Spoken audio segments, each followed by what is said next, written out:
one of the things we realized is that we can indeed, have a premium service, which is GIPC registration, support letters for coaches or renewal of GIPC registrations. And we've seen that can be done within 24 hours. So this is what we've done today, which is a 24-hour premium service to all of our investors. As you know, Ghana, like every other country, is competing for investment around the world, and so the more you improve your processes to receive investors, the better it is for all of us. And it is also within the broader context of the country's drive towards transitioning us into a 24-hour economy. So if we should be able to process these things within a 24-hour period, then that's what we've done so far.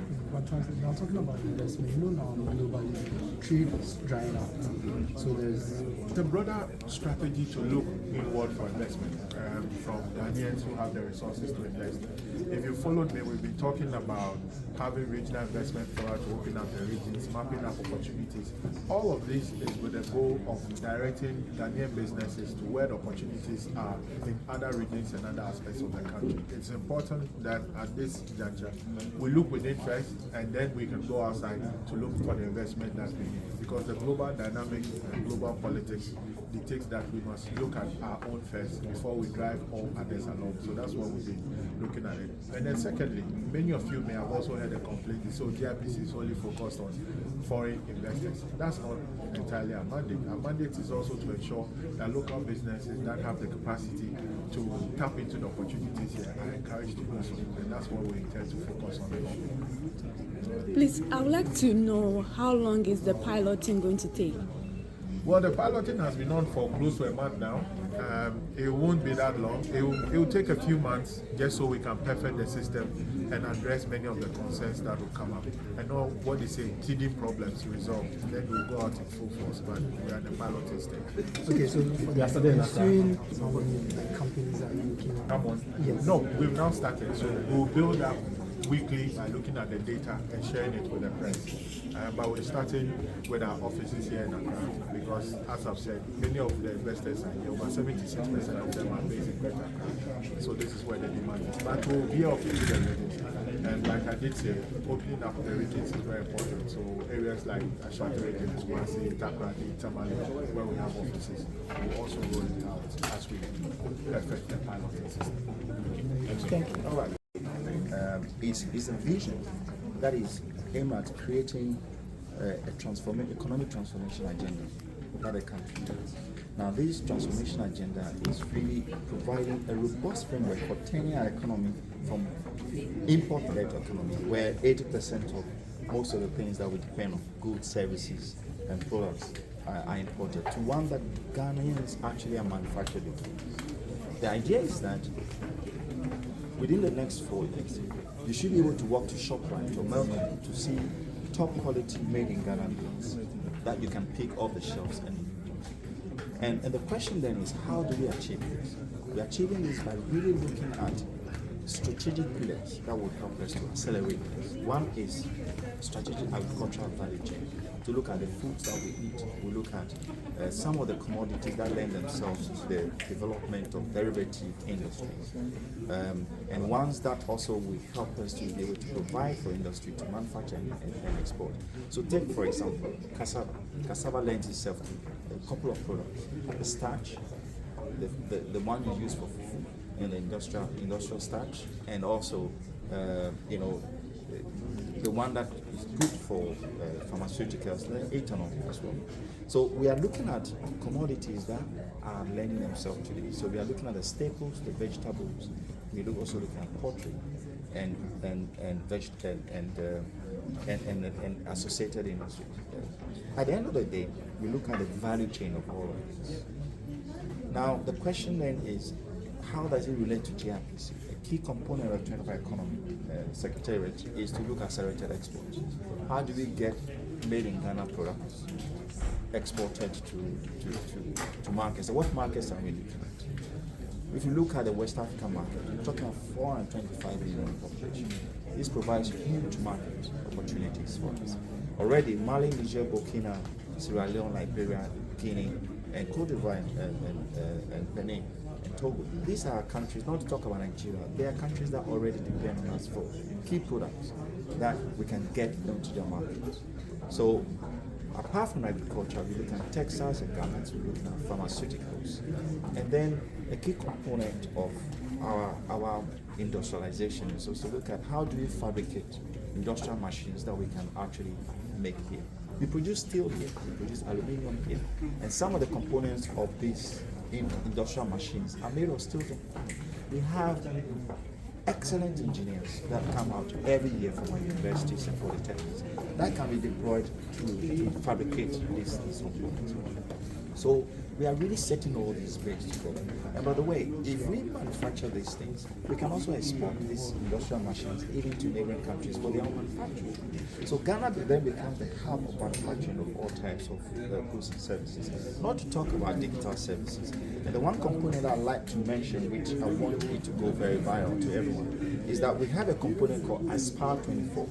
Now it is to help us prepare the human capital, make them ready to take advantage of the prospects of the 24 economy, whether in production, in manufacturing, in processing, in packaging, and digital services, incorporating this through the TVET curriculum to make sure that not only those who go to school that can really have access to this, but those who, excuse me to say, cannot read or write, but they have the intelligence and the skills to be able to be trained in vocational skills such as carpentry, tiling, and so on and so forth. So they can also be part of the growth that we are talking about. So this is a vision. It's a national vision. It is a powerful vision of His Excellency John Dramani Mahama. But it's really a vision that has come at an opportune time that can help Ghana become a very powerful nation. Thank you so much. So the team at the center have put in place modalities and strategies to be able to do this.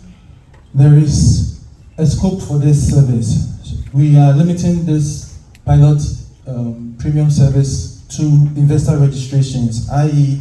companies who are registering for the first time with the GIPC as by our law. Also, we are adding renewal of investor certificates. That is also by our law. Every company is supposed to renew their GIP certificate every 2 years. So that service is also added. We also issue support letters for automatic and replacement quotas, expatriate quota support, and we are adding this to the premium service. There is a qualification criteria like my chief executive mentioned, and that criteria is that all your mandatory documents must be in order. So should you opt for this service and your documents are not in order, we will not be able to serve you in this particular service. What's the strategy to roll out this? We have a very clearly spelled out checklist that clients can go through and be able to see what exactly is required of them for each particular service. So that checklist is there, it's published on our website. We have also dedicated a particular list. So we currently process all our applications via the email system. So we have set up a new email system for this. And when an application or an email hits this email system, they dedicate the documents and ensure that everything is in order, so that before the client steps out of the GIPC, the application would have successfully been submitted. And most likely they would have received an invoice to go make payments so that their service will be delivered to them. Also, priority is given to all applications in this vein, to the extent that the CEO has given us instructions that when these applications come in, no matter where he is or whoever he has assigned to is, the application should be brought to him for signatures. So he could be in a meeting and we have the right to interrupt the meeting for his signature. And that's how dedicated the team led by our boss is to this service. We are committed to doing this in 24 hours. We have done it before. We've actually done a test and we have a testimonial from one client who will speak during this program on how we serve them in this particular time. So we are very confident on delivering on this. So I'll just take you briefly through. You can submit this application. First of all, it's an opt-in application. So once you send the application to this dedicated email address, you opt in for this service. And we will check your documents online and we'll respond to you and let you know that indeed we are satisfied with your documents you have submitted. In that time, you should receive an invoice from us in no time, because our finance team also have set up dedicated officers to generate invoices for you. Now, after you receive the invoice, then we'll need your help as our clients to be able to do the payment quickly in time, so that, because unless you do the payment, we cannot be able to provide you the full service. So once an invoice is issued onto you, we give you some time to do the payment in very reasonable time, and then we will give you your certificate. We'll go through this whole process, all of these processes, in a matter of hours. Let me let you know that by law, we are supposed to do registrations in 5 working days. 5 working days. Also, in our processes, when we are processing renewal, we do an average of 10 to 15 working days. For quotas, we do about 10 working days. However, with this particular service, we are shrinking all of that into 24 hours, i.e. 1 working day. And we are very dedicated and committed to this. When a client walks in, like I mentioned earlier, officers will meet them, check their documents, vet that everything is in order. Then the officers will go the additional step of digitizing their application documents. So we have set apart the logistics for it, toners, laptops, everything is set apart for it. And like I mentioned, before the client steps out, the application would have been submitted and the process to serve them in this time would have started. And like I mentioned, all of these processes will go through all of this in that time period, so that you will be able to receive your certificate or your letter in time. If you want it delivered to you, we have the service where we can give you courier service at your own cost, and then it will be shipped or delivered to you in the time frame. So this is how we are going to roll out this, and like I mentioned, we have tried and we have tested it, and it works. Thank you very much. We have very dedicated email, and we have also some hotlines that is on the screen. The hotline for the 24-hour service is 0200 112204 or 0200 1122 These lines are active 24/7. So that's how we intend to do it. Thank you very much. I realize that some of the clients are not familiar with these things. So when you tell them, now is the time they have to go and pay and send you the receipt. So if I can suggest something, maybe if you apply for expedite service,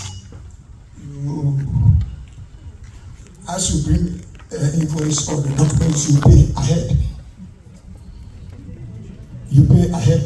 Then when you come to collect, then you pay the extra fees by cash. That is the suggestion I can give. But on the nutshell, it's very good. And I pray that everything will go on smoothly. Thank you very much.